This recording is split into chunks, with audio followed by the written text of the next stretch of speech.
Hello everyone, welcome back to my channel इनके learning academy.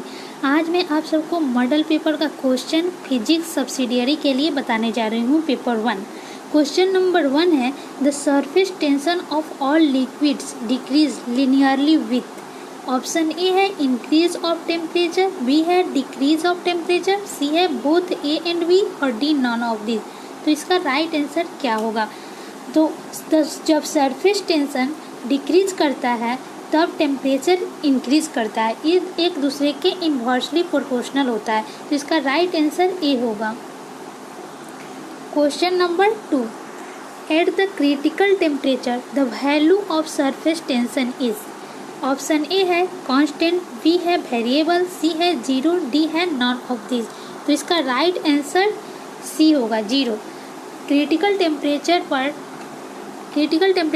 Surface tension 0 होता है। Question number 3 molar surface is defined as. Option A है m/p का power 2/3, B है m/p का power 1/3, सी है m/p, D है none of this.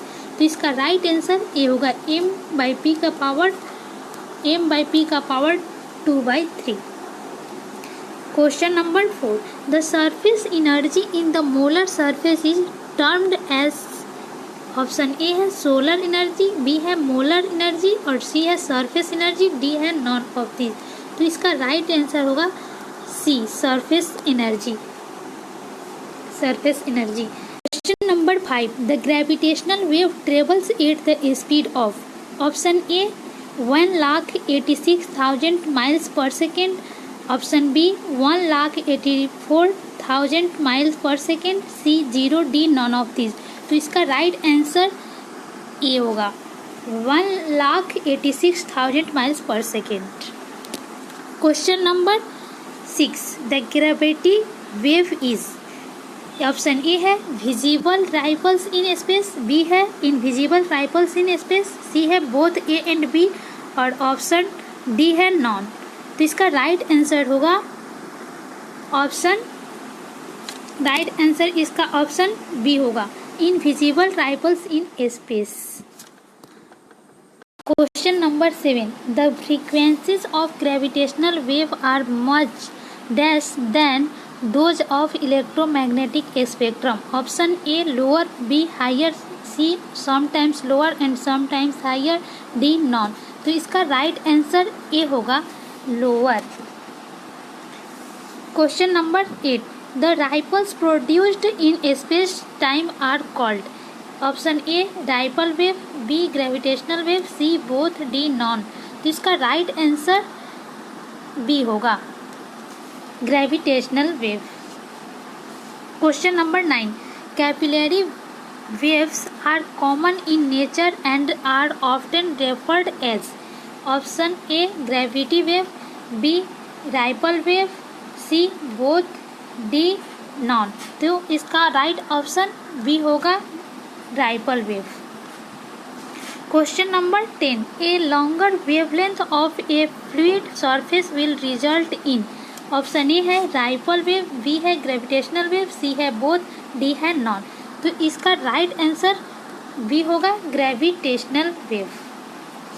Question number 11 which waves are influenced by both the effects of surface tension, gravity and fluid inertia।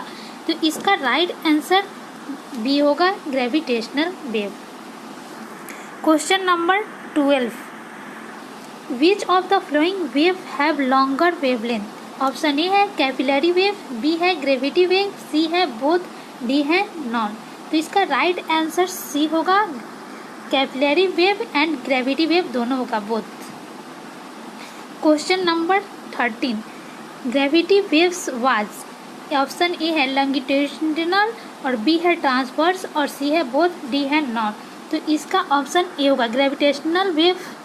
Gravity जो होता है वो लॉन्गिट्यूडिनल होता है। Question number 14 A gravity wave is a wave traveling along the interface between two fluids whose dynamics are dominated by the effect of. Option A ripple wave, B gravity wave, C both, D none. तो इसका right answer B होगा gravity wave, gravity wave B. Question number 15, a ripple wave is a wave travelling between the interface between two fluids whose dynamics are dominated by. Option A है surface tension, B है gravity, C है both, D है none. तो इसका right answer A होगा surface tension. Question number 16, wind generated wave on the water surface are example of. Option A है ripple wave, B है gravity wave, C है both, D है none. तो इसका राइट आंसर होगा B gravity wave. Question number 17, who suggested for the first time that the velocity of light in free space is the same everywhere। Option A है Lorentz experiment, B है Michelson Morley experiment, सी है both, D है none. तो इसका right answer D होगा non, इसका Einstein होगा answer. Question number 18, according to the classical theory the observed velocity of light should depend on the velocity of the। Option A है object, B है observer, सी है both, D है non.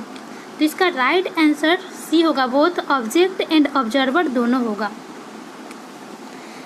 Question number 19 number, who proves the theory that the ether medium exist. Option A है Einstein, B है Newton, सी है Michelson Morley और D है Lawrence. तो इसका राइट आंसर बी होगा, न्यूटन होगा इसका राइट आंसर, ईथर मीडियम के लिए एग्जिस्ट होता है। Question number 20, the device through which the ether medium was detected is called. Option A है ओसिलोमीटर, बी है डिफ्रैक्टोमीटर और सी है इंटरफेरोमीटर और डी है नॉन। तो इसका राइट आंसर क्या होगा, सी होगा, इंटरफेरोमीटर होगा, राइट आंसर सी होगा।